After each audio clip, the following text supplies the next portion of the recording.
I got some questions in about self-harm, and so that is what this video is going to be about today.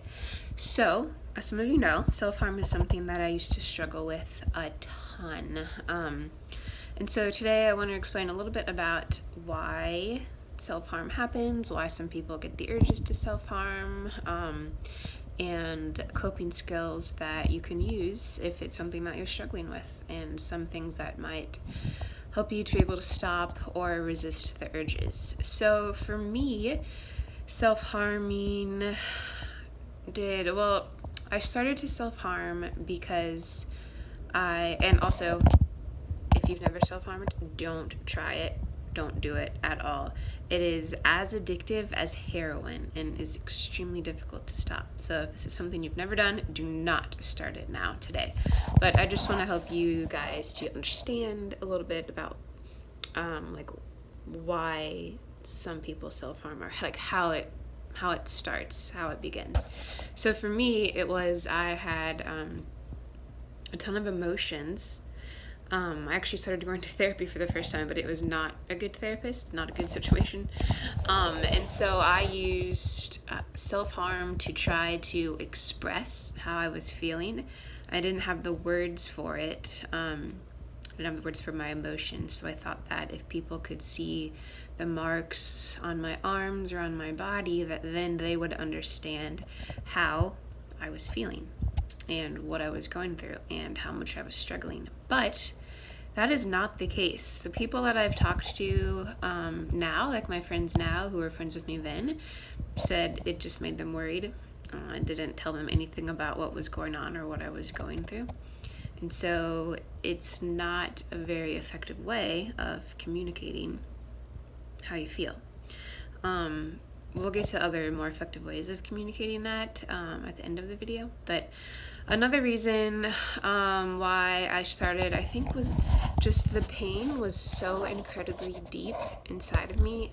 And I used self-harm kind of as a way to numb out, to try to avoid everything that I was feeling also. And what happens when you self-harm, it's highly, highly addictive, because when you self-harm, it releases in, I don't remember the exact, dopamine, no, I'll research it, the exact chemical. It releases a chemical in your brain that gives you relief, which is a natural occurrence, because if you get cut on accident, your brain is going to release these chemicals to try to help you calm down and try to help the pain be not as bad. But when you're doing it intentionally, you get addicted to it. So let's just say if someone gets upset at you, your brain is immediately going to be like, we need to release this chemical, and gives you the high urge to self-harm. And like I said before, it's as addictive as heroin and incredibly difficult to stop. But on Instagram, on my Instagram page, in this Together Now, same as this name of this channel, I asked a question on my story about things that help you when you are struggling with self-harm and trying to stop. So we're going to go through a list of those now. The main things, there are two or three main things that I got from everyone. One of them was holding an ice cube until it melts.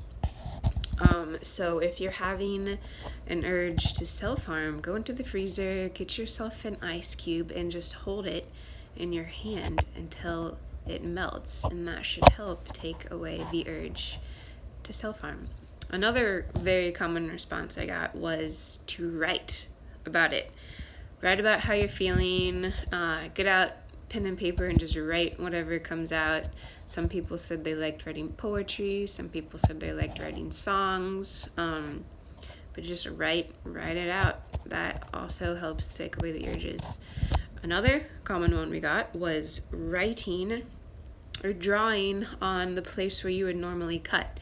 So you get the urge, instead of hurting yourself there, you get out a red Sharpie or pen and you just draw along that area instead of cutting.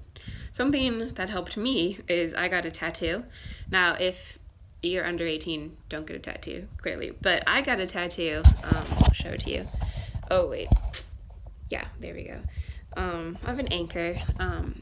right in the spot where I used to self-harm, and that actually really helped me to stop because I didn't want to mess up my tattoo.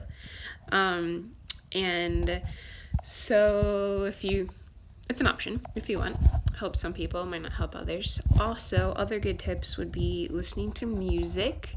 You can find really angry music. Self-harm a lot of times carries the emotion of anger. So go on Spotify, Pandora, try to find some angry music and just blare it out. Or if you want soothing music, try to find some soothing music. People have said that going on a walk outside helps. Going on a quick run just to release those endorphins helps also. What helped me was texting a friend or my therapist when I was having really strong urges and just saying, okay, I'm not going to self-harm for another hour. Just going to wait an hour. Or if that's too long, I'm going to wait 15 minutes, going to wait 10 minutes, and try to put it off further and further.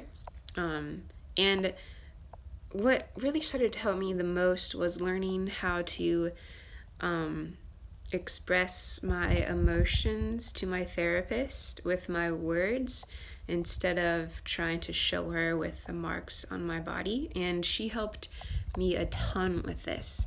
So if self-harming is something you struggle with, I would 1000% recommend finding yourself a therapist for sure.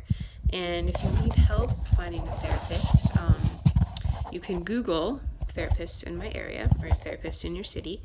You can also use psychologytoday.com. They have some good resources on there about finding a therapist. Google search engine is great. There's, in every city, there's therapists, counseling centers. So just go to Google, see if you can find yourself one, see if you can get one that insurance will cover, help you pay for, and that without my therapist, I don't think I would have been able to stop self-harming. She helped me a ton.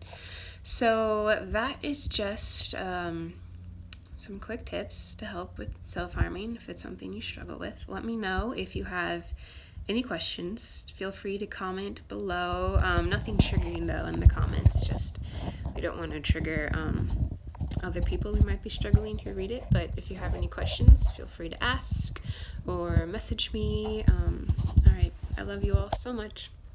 Bye.